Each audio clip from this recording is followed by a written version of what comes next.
Hello guys, good morning, welcome back to my channel. আমি দেবচন্দ্রিমা চলে এসেছি তোমাদের জন্য নতুন একটা ভ্লগ নিয়ে। আজকে আমি ঠিক করেছি কলকাতার ভূতের গল্পটা তোমাদেরকে আলটিমেটলি আমি শুনিয়েই দেবো। এই ভূতের গল্পটা একটু ডিফারেন্ট হবে, বাট আমি দেখেছি ভূতের গল্প শুনতে সবার খুব ভালো লাগে, সবাই খুব মজা পায়। আর আমার কিরকম একটা মনে হয় প্রত্যেক রবিবারে ছোটবেলায় আমরা ঠাকুমার ঝুলি খুলে বসতাম ভূতের গল্প শুনবো বলে, সানডে সাসপেন্স দেখতাম। তো আমার নিজেকে এখন ওরকম ফিল হচ্ছে আমি হচ্ছি ঠাকুমা, আমার ঝুলিতে প্রচুর কাহিনী আছে, ভূতের গল্প আছে যেগুলো সবাই শুনতে ভীষণ ভালোবাসে। হ্যাঁ ঠিক আছে, আমারও বলতে খুব ভালো লাগে, বাট আমি গল্পর মতো করে বলি বলে তোমাদের হয়তো শুনতে ভালো লাগে অ্যাকচুয়াল ঘটনাগুলো। আজকে কলকাতায় যে ওই 5 তারা হোটেলের গল্পটা তোমাদেরকে শোনাবো, সেটা এক্স্যাক্টলি ভূত জানি না, মানে ক্লেম করতে পারবো না ভূত এসেছিল, বাট ঠিক আছে, একটু অন্যরকম একটা গল্প হবে যেটা আই থিঙ্ক তোমাদের সকলের খুব ভালো লাগবে। আর শুরুতেই বলি আমি সেজে গুজে বসে আছি কারণ আমাকে একটা জায়গায় যেতে হবে, আমার একটা কাজ আছে, সেটাও ডেফিনেটলি তোমাদের সাথে শেয়ার করব, তোমাদের দেখাবো। হালকা করে মেকআপ করেছি। এবার তোমাদের সবসময় একটা প্রশ্ন থাকে, এই যে আমার চোখের পাতাগুলো, ল্যাশেস গুলো, এগুলো আসল না নকল? এই দেখো আমি টেনে দেখাচ্ছি, এটা নকল না, এটা আসল, এটা আমার নিজের, আমি কিচ্ছু করিনি। আমি জাস্ট একটা খুব ভালো মাস্কারা ব্যবহার করি। তোমরা যখন এই মাস্কারা কিনবে, এটা একটা মেকআপের জন্য বা আই মেকআপের জন্য হিউজ একটা রোল প্লে করে। তুমি কি মাস্কারা অ্যাপ্লাই করছো, তোমার ল্যাশটা কতটা বড় করে দেবে, সুন্দর করে দেবে, এটা একমাত্র মাস্কারার উপরে ডিপেন্ড করে। তো আমি এখন ইউজ করছি স্টেজ বিউটি মাস্কারা। এটা একটা ওয়ান্ডারফুল মাস্কারা, আমার দেখা এখনো অব্দি বেস্ট মাস্কারা এটা। উফ, I just Kant stay calm. চলো তোমাদের সাথে শেয়ার করি এক্স্যাক্টলি মাস্কারাটার কাজ কি, এটা কতক্ষণ আইল্যাশ কেরম ভাবে হোল্ড করে রাখতে পারে, আর কি কি বেনিফিটস আছে। রেগুলার যে মাস্কারা গুলো হয় সেটার মেজর প্রবলেম হচ্ছে যখন তুমি এটা চোখ থেকে তুলতে যাবে, পুরো চোখের চারপাশে ঘেটে একাকার হয়ে যায়, খুব ক্লামজি করে দেয় আইল্যাশেস গুলো। বাট স্টেজ বিউটির মাস্কারাটার কিন্তু এরকম কোনো ব্যাপার নেই, এটা একটা ম্যাজিক। আমি শেয়ার করছি তোমাদের সকলের সাথে। এই স্টেজ বিউটি মাস্কারা হলো টিউবিং মাস্কারা, মানে এটা easy to remove. It coats each lash beautifully, giving gorgeous volume, length and no clumps. Simply একটা কটন দিয়ে বা আঙুলে করে এরকম ওয়াটার স্প্রে করার পর তোমরা যদি এটাকে টেনে নিচের দিকে নামো, মাস্কারাটা চোখ থেকে উঠেও গেল। আর এইভাবেই জাস্ট ছড়িয়ে দেবে, একটুও ঘাটবে না, কিচ্ছু হবে না। তাও ছাড়াও এটা তো ওয়াটারপ্রুফ, স্পঞ্জ প্রুফ, তাই চোখের চারপাশে কোনোভাবেই ঘেটে যাওয়ার কোনো সম্ভাবনা নেই। চলো আমি তোমাদের মাস্কারাটা ভালো করে লাগাচ্ছি। দেখো এই মাস্কারাটা লাগানোর পর আমার চোখটা কি ড্রামাটিক লাগছে, কি সুন্দর একটা ভলিউম চলে এলো, লেন্সটা কি সুন্দর আর ক্লাম্প ফ্রি একদম। আমার চোখের একটা সাইডে আমি স্টেজ বিউটি মাস্কারা লাগাচ্ছি, আর একটা সাইডে আমি নর্মাল মাস্কারা লাগাচ্ছি। দেখো নর্মাল মাস্কারাটা তুলতে গিয়ে আমার মুখটার কি অবস্থাটাই না হলো, আর স্টেজ বিউটির মাস্কারাটা দেখো কি সুন্দর ভাবে চলে গেল। বলে বুঝতে পারছো স্টেজ বিউটি মাস্কারাটা আমার কেন এত পছন্দের। আমি একটা বিফোর আফটার ছবি তোমাদের দেখাচ্ছি, তাহলে তোমরা বুঝতে পারবে আমার ল্যাশটা আগে কেমন ছিল, এখন জাস্ট পুরো চেঞ্জ হয়ে গেছে। আমার খুব পছন্দের একটা মাস্কারা, এটা 12 ঘন্টা লং স্টে করে। উফ, I just Kant stay calm. Link in my description box. Use my coupon code DCSR2025 to get 15% discount on stagebeauty.com. এছাড়াও স্টেজ বিউটির সমস্ত প্রোডাক্ট কিন্তু তোমরা Amazon, Nykaa, Purplle সব জায়গায় পেয়ে যাবে। এবার চলো আমার ভূতের গল্পটা আমি শুরু করব। আর তার আগে আমার একটা কাজ আছে, জাস্ট ছোট্ট কাজটা আমরা সবাই মিলে একসাথে করে গেছি, তারপরে এইখানে বসে আমরা ভূতের গল্পটা শোনাবো। শুটিং এ যাওয়ার জন্য আমি বেরিয়ে পড়েছি। আমার মন বলছে আমি কিছু একটা ফেলে যাচ্ছি। যখন আমার এটা মনে হয় আমি সত্যি কিছু একটা ফেলে যাই, এটা শুধু আমার মনের ভুল নয়। তো চলো যাওয়া যাক। এসো আমি শুটিং এ চলে এসেছি, দেখো আমি রেডি একদম। আর এর পরের পোর্শনটা দেখাতে পারবো না তোমাদের, সেটা ওটিটি প্ল্যাটফর্মে দেখতে হবে। শুটিং এর জন্য অলরেডি আমাকে তাড়া দিচ্ছে, তো এইখানে এটা শেষ করছি, বাকিটা আমি বাড়ি গিয়ে রাত্রিবেলা কন্টিনিউ করবো। শুটিং শেষ করে আমি চলে এসেছি বাড়িতে। শুটিং এর কিছু ছোট ছোট গ্লিমস তোমাদের দেখাতে পেরেছি, বিকজ নতুন কাজ আসছে, ওটা এখন এত ভালো করে দেখানো সম্ভব নয়, তাহলে তোমরা আর আলাদা করে ওটিটি প্ল্যাটফর্মে দেখবে কেন।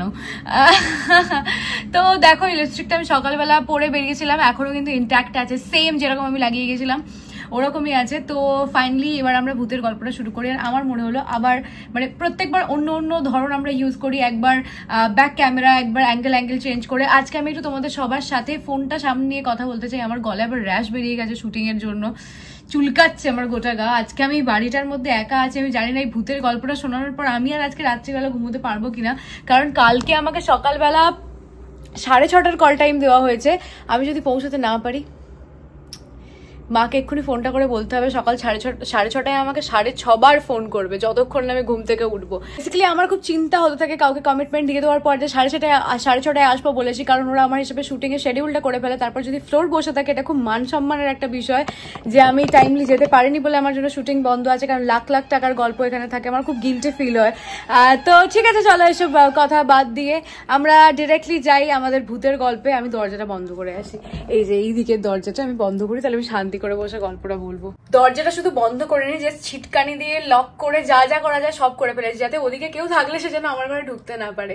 ভূত বলবে আমি কি দরজা দিয়ে ঢুকবো রে, তুই পিছনে দেখবি আমি তোর কাঁধের এখানে সুড়সুড়ি দেবো। তো যাই হোক, ভূত আছে কি নেই এই বিষয়ে তর্ক করতে গেলে অনেক বড় একটা জিনিস হয়ে যায়। এনার্জি হয় যেটা আমি বিশ্বাস করি, negative and positive energy vibes, যেটা প্রচন্ড বোঝা যায়। অ্যাকচুয়ালি ভূত বা ভূত কিরম দেখতে আমরা তো কেউ কখনো দেখিনি, বা হয়তো দেখেছে, আমি তো সিনেমাতেই দেখেছি, আর সিনেমাতে দেখে আমার রিয়েল লাইফে আমি ওগুলোকে ইমাজিন করে ফেলি। তোমরা অনেক ক্ষেত্রে তোমাদেরও হয়তো তাই হবে, বাট কেউ না কেউ তো দেখেছে, এটা আমার মনে প্রশ্ন হয়। কারণ ভূতের যে চরিত্র টিভিতে দেখানো হয় বা সেটা যে বানানো হয়, ওই যে কস্টিউম সেন্স বা ওই যে মুখের ওরম ব্যাপারটা, নিশ্চয়ই কারোর না কারোর মাথায় তো এই কল্পনা এসছে যে ভূত মানে খুব বাজে দেখতে হবে, দাঁত বের করা, নাক বেঁকিয়ে দেওয়া, কান উল্টে দেওয়া, রক্ত বের করা, এসব। এই যে কনসেপ্ট ভূতের, এটার কেউ তো কিছু একটা ভেবে করেছে। যেরকম আমরা চোখের সামনে দেখে সাংসারিক যে দেখি বর বউ এরকম হওয়া উচিত, তাদের কস্টিউম সেন্স এরকম, কারণ বর বউ দেখেছি আমরা, বিয়ে দেখেছি। তো ভূত বা অন্য কিছু কোনো আত্মা যখন আমরা দেখাই, সেগুলো যেরকম ভাবে প্রজেকশন করা হয়, নিশ্চয়ই ডেফিনেটলি কেউ দেখেছে যার মাথায় এই ভাবনাগুলো রয়েছে এবং সেখান থেকে এটা কন্টিনিউ চলছে। আমি জানি না, আমার মনে এসব প্রচুর উদ্ঘট প্রশ্ন আসে যেগুলোর সাথে আমি একদমই তর্ক করতে চাই না, পাল্লা দিতে চাই না, বাট আমার একটা এক্সপিরিয়েন্স তোমাদের সাথে শেয়ার করতে চাই। আমি একটি হোটেলে, খুব বড় কলকাতার 5 স্টার প্রপার্টি, সেখানে আমি শুটিং করতে গেছিলাম। আমাদের সাঁঝের বাতির শুটিং চলছিল, সেখানে একটা কুকিং কম্পিটিশন হচ্ছিল। তো আমি একটু হোটেলে থাকতে ভালোবাসি, মানে সেটা হোটেলটা নেওয়া হয়েছিল বলে নয়, আমি আমার এই বাড়িতেও যখন একসাথে অনেকদিন থেকে থেকে থেকে থেকে আমার আর ভালো লাগে না, বা আমি কোথাও ঘুরতে যেতে পারি না, আমার মনে হয় যে একটু অন্য কোনো একটা প্রপার্টিতে বা অন্য কোনো লোকেশনে থেকে আসি, যেখানে আমার মনে হয় আমি একটু বাড়ির বাইরে আছি, আমি একটু বাড়ির বাইরে আছি, এই ফিলটা নেওয়ার জন্য আমি অনেক সময় এয়ারবিএনবি বুক করে নিজে একা থেকে এসেছি গোল পার্কের এখানে। ভদ্রলোক তো আমাকে ভাবতেন আমি বোধহয় পাগল, বাট আমার খুব ভালো লাগে আমি একটু হোটেল এক্সপ্লোর করতে বা আলাদা আলাদা জায়গায় একটু গিয়ে সময় কাটাতে। আমার মনে হয় আমি অন্য কোথাও আছি, একঘেয়ে জীবনটা আমার লাগে না। তো এই কথাটা বলার একটাই কারণ, আমি এই জন্য বলছি, যখন ওই হোটেলটিতে শুটিং হচ্ছিল, আমাদের যে চ্যানেল ইপি ছিল তিনি আমাকে বলেছিলেন যে দেবচন্দ্রিমা, কালকে তো সকাল 6টায় কল টাইম, তুই তো এরকম ভাবে ঘুরে ঘুরে থাকতে ভালোবাসিস, তো তুই আজকে হোটেলে থেকে যা, কারণ আমাদের তো পুরোই ফ্লোরটা বুকিং করা আছে, ফালতু ফালতু পয়সা তো দিতেই হবে, তুই থেকে যা, আর কেউ যদি থেকে চায় ওদেরকে থাকতে চায় ওদেরকে জিজ্ঞেস কর, তো সবাই মিলে একসাথে তোরা থাক, পার্টি টাটি কর। আমি যে ধরনের মেয়ে, আমি হচ্ছে প্রচন্ড একা জায়গা খুঁজি, মানে আমার ঘর আমার রুম, আমি আর কাউকে ঢুকতে দেবো না, আরো অনেক রুম বুকিং করা আছে, যাও সবাই ওদিকে। তো ফাইনালি আমি যেটা পরে আফটার প্যাক আপ আমি দেখেছিলাম কেউ আর ওই হোটেলটায় থাকেনি, বাট আমি তো ভীষণ পাকা, আমি থাকবোই। আমাকে বলেছে যে থাকো, ভাল লাগছে, 5 স্টার প্রপার্টি, কালকে সকালবেলা ব্রেকফাস্ট করতে যাব, সেটাও ফ্রিতে পাওয়া যাবে, সুইমিং পুলে যেতে পারবো, দুটো ইনস্টাগ্রামে স্টোরি বানাতে পারবো, এসব লোভে টোভে আমি থেকে গেছি। আর সেদিনই ওখানে উনি এসেছিলেন, যার জন্য ওপরের ওই হোটেলের এত ইনফরমেশন দিয়ে দিলে, মানে হোটেল কোন কি বিষয়ে বলছি সেটাই বুঝতে পেরে যাবে। ওদের হেলিপ্যাড আছে যেখানে পলিটিক্যালি কিছু, আমাদের এক্স্যাক্টলি ওপরের ফ্লোরটায়, আমার এখনো মনে আছে আমি ছিলাম 2902 আই গেস, আমি যদি খুব ভুল না হই, আমার যদি ব্রেন নষ্ট না হয়ে গিয়ে থাকে, এরকমই কিছু একটা নাম্বার ছিল, যেটা ওই পুরো যে ফ্লোরটা, মানে 29th পুরো ফ্লোরটা আমাদের বুকিং করা ছিল, কারণ সারাদিন আমরা ওখানে শুটিং করেছি, আমাদের টেকনিশিয়ান আর্টিস্ট সবাই থাকার জন্য পুরো জায়গাটা বুকিং করা হয়েছিল। তো রাত্রিবেলা আফটার প্যাক আপ সবাই চলে গেছে, আমি আমার ঘরে চলে এসেছি, প্যাক আপ হয়ে গেছে, সবাই চলে গেছে, আমি আমার ঘরে চলে এসেছি, দিয়ে আমার কিছু জুয়েলারি থাকতো, এখানে গলায় একটা কালো কার্টার থাকতো, তো যে কস্টিউম ডিজাইনার ছিল তাকে আমি বলেছিলাম কাল তো সেম কস্টিউম, তো তুমি আমার ঘরেই রাখো, তাহলে আমি 1 ঘন্টা পরে উঠবো, আমি চটফট নিজের মতো করে রেডিটা হয়ে নেবো, আমার ঘরে জামা কাপড়গুলো থাক, সব কিছু তোমাকে নিয়ে যেতে হবে না, কন্টিনিউটি আছে। আমি সমস্ত কিছু খুলে টুলে স্নান করবো, বাথটাব আছে, মাথার মধ্যে কত যে সিনারিও ঘুরছে, এই রিল বানাবো, ওই স্টোরি করবো, ওই করবো, ওই করবো, এসব। আমি একটু রিল্যাক্স হয়ে গল্পটা বলছি, প্লিজ কিছু মনে করো, আমি না শুটিং করে খুব ক্লান্ত হয়ে পড়েছি। তারপর হয়ে গেল শুরু, আমি ঘরের মধ্যে গেলাম, সবাই চলে গেল, দরজা বন্ধ।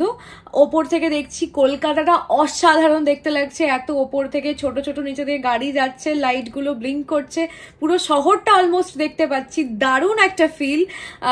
খাটের মধ্যে পা ঝুলিয়ে বসে আছি, অনেক বছর আগের গল্প বলছি, 2019 বোধ হয়, সাঁঝের বাতি আমি যে সময় করতাম, আর যারা দেখতো তারা জানে cooking competition, international cooking competition যখন হয়েছিল তখন থেকে, তখনের শুটিং এর কথা বলছি আমি। সবাই চলে গেল, আমি এবার বাথটাবে গরম জল টল রেডি করেছি, স্নানটা করবো বলে, মানে জাস্ট ডুবে গলা ডুবিয়ে বসে থাকবো, স্নানটা পরে উঠে করবো, আগে গায়ের যে ব্যথাটা আছে সেটাকে একটু ভাঙাতে চাই। খুব ভালো কথা, আমার সব বেরোবে, দাঁড়াও জাস্ট শোনো। আমি স্নানটা করতে গেলাম, বাথটাবের মধ্যে ঢুকলাম, সব গয়না টয়না রেখে, ওদের দেখবে হোয়াইট হোয়াইট বাথরব দেওয়া থাকে, যেটা পরে মানে আলাদাই একটা ফিল হয়, মনে হয় বিশাল বড়লোক হয়ে গেছি আমি, তখন আমার এসব মনে হতো, এখন মনে হয় না আর। আমার তখন একটু ওরকম ফিল হতো যে একটা ব্যাপার আছে। তো ওই হোটেলের মধ্যে আমি আছি, স্নান টান করছি, হঠাৎ করে কারেন্টটা অফ হয়ে গেল। এক তো এটা স্ট্রেঞ্জ, একটা অত বড় 5 স্টার প্রপার্টি যেখানে কারেন্ট অফ হওয়ারই কথা নয়, আর যদি হয়েও থাকে 2 সেকেন্ডসের মধ্যে জেনারেটর দেওয়া উচিত। আমি যদি মিথ্যে বলে থাকি আর সেই হোটেলের কেউ যদি ক্লেম করার চেষ্টা করে, আমি কিন্তু সেই দিনের সমস্ত রেকর্ড বের করতে পারি আমি, কারণ ঘটনাটা আমি একটুও মিথ্যে বলছি না। টানা 15 মিনিটস কারেন্ট অফ ছিল। কারেন্ট অফ হলো, আমি ভাবলাম কি হলো, এখানে এদেরও এত পয়সা নেয়, এত বড় একটা হোটেল, এদেরও কারেন্ট অফ হয়ে যায়। আমি এইবার 5 স্টার হোটেলের প্রবলেমটা হচ্ছে, আমি আমার ঘর দিয়েই বোঝাই, দাঁড়াও। এই ধরো এটা যদি বেড হয়, এইখানটা ওদের কাচের একটা জায়গা থাকে, যার ওই দিকটা বাথরুম মতো থাকে, বাথটাব রাখা থাকে, বা ওদিকে বাথরুমের এরিয়া থাকে। এই যে আলমারিটা, এটা কাঁচ মতো থাকে। যখন এটা অন্ধকার হয়ে যাবে, লাইক আমি যদি লাইটগুলো একটু একটু করে বন্ধ করে দিই, কিরকম একটা মানে হয় না, নিজের একটা রিফ্লেকশন ক্রিয়েট করে নেয়, মনে হয় যে এই যে জামাটাও যে টাঙানো আছে, এটার ছায়াটা আমার ভয় লাগবে অন্ধকার হয়ে গেলে। তো আমি এরকম ভাবে, ঠিক এরকম ভাবে বাথরুমের মধ্যে শুয়ে আছি এরকম ভাবে, আর লাইটটা অফ হলো, আমার মাথায় মানে আমার তো এত ভূতের এক্সপিরিয়েন্স, আমার টং করে মাথাটা টং এরকম একটা হলো, ঠিক আছে, যে কি হলো ভাই, আমি আজকে এখানে আছি বলে কি কিছু গন্ডগোল হচ্ছে। আমি উঠে বসলাম, মানে আর আরাম নিতে পারছি না গরম জলের, জ্যাকুজি ট্যাকুজি বন্ধ হয়ে গেছে, কারেন্ট চলে গেছে। উঠে বসে আছি, গোটা গা আমার ভিজে, বাইরে গিয়ে যে গা মুছে জামা কাপড় পরবো, সেটাও মানে কি করব, ভিজে গায়ে মাথায় শ্যাম্পু, এরকম ভাবে আমি কি করবো আমি বুঝতে পারছি না। আমি জাস্ট ভাবলাম ভৌতিক ঘটনাটা কি আমার সাথেই ঘটতে চলেছে। এটা হতেই পারে যে আমার রুমটার লাইটটা অফ হয়ে গেছে, বাইরেটা হয়তো লাইট আছে, সেটা আমি দেখতে যাব পাকামো মেরে। একটা বাথটাবটা ওদের পরেছি, মাথার মধ্যে এরকম শ্যাম্পু দিয়ে ক্লাচার দিয়ে চুলটা এরকম ক্লাচ করেছি, বাথটাব বেঁধেছি কোমরের মধ্যে, দিয়ে আমি দরজাটা খুলে বাইরেটা বেরিয়েছি। বাইরেটা বেরিয়ে দেখলাম পুরো হোটেলটার কারেন্ট অফ, পুরো অন্ধকার, পুরোটা কিছু দেখা যাচ্ছে না, খুব আবঝা আবঝা ছাওয়ায় মানুষজন হাঁটাহাঁটি করছে। আমার ঠিক ওপরের ফ্লোরটায় ছিলেন, তার প্রচুর সিকিউরিটিস ছিল যারা হাঁটাচলা করছে, ঘোরাফেরা করছে, হাতে বন্দুক, এইসব আমি দেখতে পাচ্ছি। আমি এবার আসল ঘটনাটা বলি, আমি বাইরে বেরোলাম। 5 স্টারের দরজাগুলো দেখবে অটোমেটিক দরজা হয়, যার সাথে একটা কার্ড দেয় অ্যাক্সেস করার জন্য, যেটা দিয়ে তুমি ঢুকতে পারবে। আমি জাস্ট বাইরেটাই বেরোলাম, কার্ড হাতে নিয়েই বেরোলাম। আমিও তখন স্টুপিড হয়ে গেছিলাম, আমার ফোনটা ভেতরে, ঘরের ভেতরে, কার্ড হাতে নিয়ে আমি বাইরে বেরোলাম, ওরকম ভিজে গায়ে, মাথায় শ্যাম্পু ট্যাম্পু করে বাইরে বেরোলাম। দরজাটা বন্ধ হয়ে গেল। বললাম ঠিক আছে, কোনো চাপ নেই, আমার আলাদাই অ্যাটিটিউড, আমার কাছে তো কার্ড আছে, আমি অ্যাক্সেস করবো, খুলে যাবে দরজা, আবার ঢুকে যাবো ঘরের ভেতর। আরামসে এদিক ওদিক ঘুরছি, পুরো ফ্লোরটার মধ্যে ঘুরছি, ঘুরে দেখছি যে কি হলো ভাই, লাইট টাইট চলে গেছে। ওপরেও সিকিউরিটিকে জিজ্ঞেস করছি যে আপকো কুছ পাতা হ্যায়, কিউ ऐसा क्यों हुआ है, এরকম কথা বলছি ওদের সাথে। নিচে থেকে, নিচের ফ্লোর থেকে, ওরা এক্স্যাক্টলি 30th ফ্লোরে ছিল, আমরা 29th ছিলাম, মানে আমাদের বুকিংটা ছিল 29 তলায়। আমার ফ্লোরটাতে ভাবো কোনো বুকিং নেই কিন্তু, বিকজ ওটা আমাদের শুটিং এর ফ্লোর ছিল, শুটিং এর নেওয়া। আর শুটিং এর সমস্ত ক্রিউ অ্যান্ড মেম্বার্স যারা বেরিয়ে চলে গেছে, প্রত্যেকটা ঘর কিন্তু লকড, একজনও নেই যে আমি কারোর সাথে গিয়ে ইন্টারাকশন করব। দরজাটা বন্ধ হয়ে গেল, এবার আমি ঘুরে স্মার্টলি কার্ডটা অ্যাক্সেস করতে গেলাম, লাইটই তো অফ, কারেন্টই তো নেই, কার্ড অ্যাক্সেস করবো কি করে, কার্ড কাজই করছে না। আমি এরম ভিজে বাথটাব পরে মাথায় শ্যাম্পু, এরম কমেডি একটা সিন হয়ে বাইরে দাঁড়িয়ে আছি লবিটার মধ্যে। যদি যারা ওয়েস্টার্নে গিয়ে থাকো, ওদের লিফটগুলো দেখবে কাঁচের লিফট হয়, খুব সুন্দর সুন্দর, অ্যান্ড ব্যালকনিতে, মানে ব্যালকনি থেকে নিচের দিকটা দেখা যাবে, ব্যালকনিতে দাঁড়িয়ে তুমি ঝুঁকতে পারবে। তো আমি এরকম ভাবে ঝুঁকে জাস্ট নিচেটা দেখতে গেলাম। মানে আমি তখন অব্দি খুব ক্যাজুয়াল যে ঠিক আছে কারেন্টই তো গেছে, চলে আসবে, হয়ে গেছে ততক্ষণে 5-7 মিনিট। কিন্তু আমার এই বারান্দার লবিতে ঘোরা টোরা সব মিলিয়ে আমি বলছি, আমি এরকম ব্যালকনি দিয়ে ঘুরতে গেলাম, আমার না খুব ভারী একটা ফিল হলো যে আমার কাঁধটা না কেউ ধরে আমাকে পিছিয়ে দিল। আমার মনে হলো, আমি জানি না ভূত না ভগবান, আমি সত্যি জানি না, ভূত হলে তো মেরে ফেলে, জানি না, এরকমই হয়তো আমাদের ছোট থেকে শেখানো হয়েছে বলে মাথার মধ্যে ঢুকে থাকে। আমি ব্যালকনিটায় যে ঝুঁকতে গেলাম, আমার মনে হলো আমাকে পেছন থেকে কেউ একটা টেনে, মানে একটা ভারী লাগলো, মানে হাত দিয়ে টেনে নেওয়া নয়, আমি এক্স্যাক্টলি বোঝাতে পারবো না কিরকম ফিলিংটা ছিল। আমার মনে হলো কিছু একটা টানলো আমাকে পেছন দিকে, আমি একটু শকড হলাম। আমার না এবার আস্তে আস্তে সিদ্ধারাটা সোজা হচ্ছে, কারণ আমার সমস্ত ক্যালকুলেশন গুলো হচ্ছে। আমার খুব আনইজি ফিল হচ্ছে, আমার ভালো লাগছে না আর। পুরো ফ্লোরটা অন্ধকার, আমি চারদিকে ঘুরে টুরে দেখছি না আমি লিফট অ্যাক্সেস করতে পারছি, লিফট চলছে না। সিঁড়ি দিয়ে 29 তলা থেকে 1 তলায় যাওয়ার ক্ষমতা আমাকে 500 কোটি টাকা দিয়ে দিলেও আমি যাব না। আমি তো যেতে যেতে আমার মনে হবে পেছন দিয়ে কেউ আসছে, পাশ দিয়ে কেউ যাচ্ছে, সামনে দিয়ে কেউ যাচ্ছে, কত রকমের থটসে আমার হার্ট অ্যাটাক করে আমি মারা যাবো। আমি তো সিঁড়ি দিয়ে নামবো না। এবার আমার প্যালপিটেশন একটু একটু একটু একটু করে বাড়ছে। ওপরে যে সিকিউরিটি, ওকে আমি বলছি আপ থোড়া নিচে आओ না, মুঝে না ডর লাগ रहा है। কিরম ভাবো, সিকিউরিটিকে আমি বলছি আপ থোড়া নিচে आओ না। তখন এবার লোকটা আমাকে বলছে कोई बात नहीं मैम, आ जाएगा बिजली आ जाएगी, आप रुकिए जहां पर आप हो, আপনি যেখানে আছেন থাকুন, আপনাকে বেশি এদিক ওদিক করবেন না। আমার প্রচন্ড টেনশনটা এবার আস্তে আস্তে বাড়ছে। আমি ওপরের যে জায়গাটায় ব্যালকনিটায় দাঁড়িয়েছিলাম ওখান থেকে চিৎকার করছি যে কেন কারেন্ট নেই, 10 মিনিট আমি বাইরে দাঁড়িয়ে আছি, কেন কারেন্ট আসছে না। আমার চিৎকারটা 1 তলা অব্দি পৌঁছচ্ছেও না। আমি কিন্তু জানি সেটা 29 তলা থেকে 1 তলায় আমি কত জোরে চিৎকার করবো যে নিচে অব্দি যাবে। কেউ একটা বুঝতে পারছে যে চিৎকার করছে, প্রত্যেকটা ফ্লোর থেকে আমার দিকে এরকম করে দেখছে, আমি সবাইকে দেখতে পাচ্ছি, কিন্তু আমার ফ্লোরটাতে তো একজনও নেই, নট আ সিঙ্গেল পার্সন আমার ফ্লোরটাতে। আমার বিভিন্ন রকমের এনার্জি ফিল হচ্ছে। আমার মনে হচ্ছে আমার এদিকে দরজাটা বন্ধ হলো, আমার এখান দিয়ে হেঁটে পিছন দিয়ে কেউ চলে গেল। আমি পাগলের মতো চিৎকার করছি যে আমার হয় আমাকে কারেন্ট এনে দাও, নাও তো, না হলে তোমরা নিচে থেকে কেউ ওপরে এসো। ওরা কেউ শুনতেই পাচ্ছে না আমার কথা। এরকম করতে করতে কারেন্ট এলো, আমার বুকে শান্তি ফিরে এলো। আমি বললাম ঠিক আছে, বেশি প্যানিক করে ফেলেছি, এর আগের এক্সপিরিয়েন্স গুলো হয়তো খারাপ ছিল বলে আমি হয়তো অতিরিক্ত করে ফেলেছি, মেলোড্রামা করে ফেলেছি। এসব করে আমি ভেতরে এলাম, শান্তিতে স্নান টান করলাম, প্রচুর খাবার টাবার অর্ডার করে আমি খেলাম যে ভাই ভালো করে খা, খেয়ে ঘুমো, আর কোনো ওভার থিঙ্কিং কিচ্ছু নয়, কিচ্ছু চাই না। শুয়ে পড়লাম, আমি ঘুমোচ্ছি। হট করে একটা টাইমে আমার ঘুমটা ভাঙলো। আমি দেখলাম কারেন্টটা অফ, লাইটটা নেই, কারেন্টটা জাস্ট অফ। আমি ঘুম থেকে চোখ খুলে উঠে দেখছি নেই। আমি চোখটা খুললাম, আমার ইমাজিনারি ওয়ার্ল্ডে পৌঁছে গেছি আমি তখন। হয়তো কিছু ছিল বা হয়তো কিছু ছিল না, আমি জানি না। আমার গায়ে কাঁটা দিচ্ছে, দেখো জাস্ট আমি দেখাচ্ছি।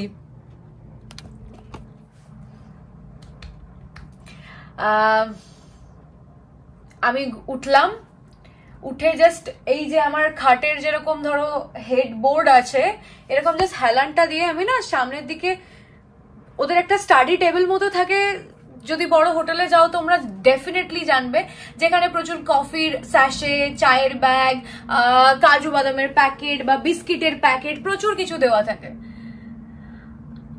আমি অন্ধকারে কিচ্ছু দেখতে পাচ্ছি না। আমার ঘরের পর্দাটা অব্দি এরকম টানা, কারণ আমি যখন ঘুমিয়েছি আমি একটা এরকম লাইট, অল্প যে ডিম লাইট গুলো হয় সেটা জ্বালিয়ে এই পর্দাগুলো টেনে শুয়েছিলাম। আমার আর ওই পরিস্থিতিতে ওটা করারও ক্ষমতা নেই যে আমি পর্দাটা সরাবো, কলকাতা শহরের লাইটটা আমার রুমে আসবে, যতটুকু আসে 29 তলায় যতটুকু আসে, আমি কেউ বসে থাকলে তার ছায়াটা অ্যাটলিস্ট বুঝতে পারবো, আমার সেটা করার অব্দি ক্ষমতা নেই। আমি এরকম স্ট্যাচু হয়ে বসে বসে জাস্ট দেখছি, কানে শুনছি বা হ্যালুসিনেট করছি, আমি জানি না। আমার মনে হলো এই ধরো আমার কাছে একটা খাবার বিস্কিটের প্যাকেট আছে, কেউ যদি বিস্কিটটা বসে খায় ঠিক এই আওয়াজটা হচ্ছে। আর কি, আমি কাউকে দেখতে পাচ্ছি, আমার মনে হচ্ছে স্টাডি টেবিলের ওখানে কেউ বসে আছে যে এইটা করছে। আমি যে কি করব, আমি বাইরে বেরিয়ে কি করে যাব আমি বুঝতেই পারছি না। কারেন্ট কেন নেই, আমার মাথা গরম হয়ে যাচ্ছে যে আমি কেন কি মরতে আজকে এখানে থাকতে গেলাম। কারেন্টটা এলো, তার 3-4 মিনিটের মধ্যে কারেন্ট চলে এলো, বাট আমি কন্টিনিউয়াসলি 3 মিনিট ধরে আমার মনে হচ্ছে আমার বাথরুমটায় কেউ আছে, আমার স্টাডি টেবিলের ওখানে কেউ প্যাকেটটা এরকম এরকম করছে।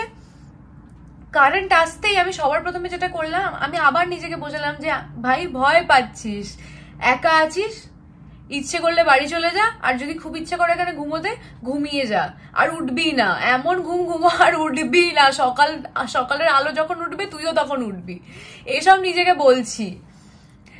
তখন আমি আরো ছোট ছিলাম, আমি পর্দাগুলো সরালাম যে বাইরের লাইটটা যতটা আসে যদি কারেন্ট চলেও যায় আমি যেন দেখতে পাই আমার ঘরে কি হচ্ছে। এর পরেরটা আমি আর নিতে পারবো না, আমি যদি মরে যাই, আমার মরার খুব ভয়, এভাবে মরার খুব ভয়, এটা জাস্টিফাইড না। আমি অনেক কষ্ট করেছি জীবনে, অনেক কিছু বানিয়েছি, কেন মরে যাবো এরকম করে?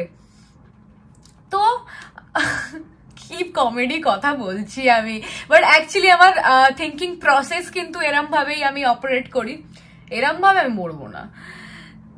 তারপর কারেন্ট এলো, আমি দেখলাম কোথাও কেউ নেই, আমারই মনের ভুল, অবভিয়াসলি নিজেকে বোঝালাম, শুয়ে টুয়ে পড়লাম।